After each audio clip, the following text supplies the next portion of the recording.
কোন ব্যক্তি যদি নিয়মিতভাবে দরুদ শরীফ পাঠ করে, যেমন কোন ব্যক্তি যদি দৈনিক 1000 বার দরুদ শরীফ পাঠ করে, মাত্র 1000 বার, অনেকের কাছে মনে হচ্ছে যে 1000 বার তো অনেকবার, তাই না? কিন্তু কোন ব্যক্তি যদি এই আমলটা করতে পারে, আল্লাহ তাআলা, আমি এই আমলটা করার পরে, আমি পরীক্ষিত একটা আমলের কথা বলছি, আমার কোন একটা সময়ে 2018 সালে একটা বিষয়ে খুব বেশি প্রয়োজন ছিল এবং এটা এমন একটা সময় প্রয়োজন, ওই সময়ে ওইটা পাওয়ার আর কোনো সম্ভাবনাই নেই। তো একটা আশা ছিল যে আমলটা করতে থাকি, ইনশাল্লাহ দেখি আল্লাহ এর দ্বারা কোনো ফলাফল দেয় কিনা। তো দৈনিক ফজরের নামাজের পরে 1000 বার দরুদ শরীফের আমল করেছিলাম। তো বেশিক্ষণ সময় লাগে নাই।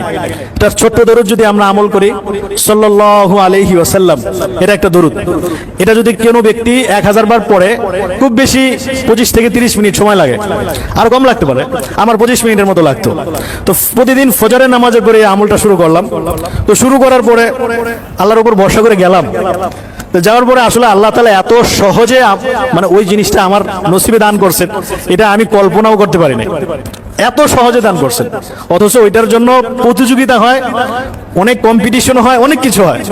তো পরে শুধু চিন্তা করলাম যে আল্লাহ তাআলা এত সহজে এটাকে দান করলেন, কি আমল হতে পারে? আমার মনের মধ্যে একটা সাক্ষ্য দিল যে প্রতিদিন 1000 বার দরুদ শরীফের এই আমলটা হয়তো আল্লাহ তাআলার কাছে পছন্দ হয়েছে, এটা হয়তো আল্লাহ তাআলা কবুল করেছেন, এবং আমি আমলটা এই জন্যই করতাম।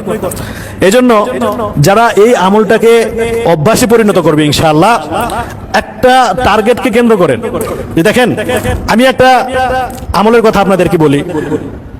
মৃত্যুর সময় কালিমা নসিব হওয়া অথবা ঈমানের হালতে মৃত্যুবরণ করা, এটা বহুত কঠিন একটা বিষয়। আমাদের কাছে, অনেকের কাছে এটা সহজ মনে হতে পারে, কিন্তু মৃত্যু পথযাত্রী যারা, মৃত্যুর সম্মুখীন যারা হয়েছেন, একমাত্র তারা বলতে পারবেন যে মৃত্যু যন্ত্রণাটা কতটা কঠিন।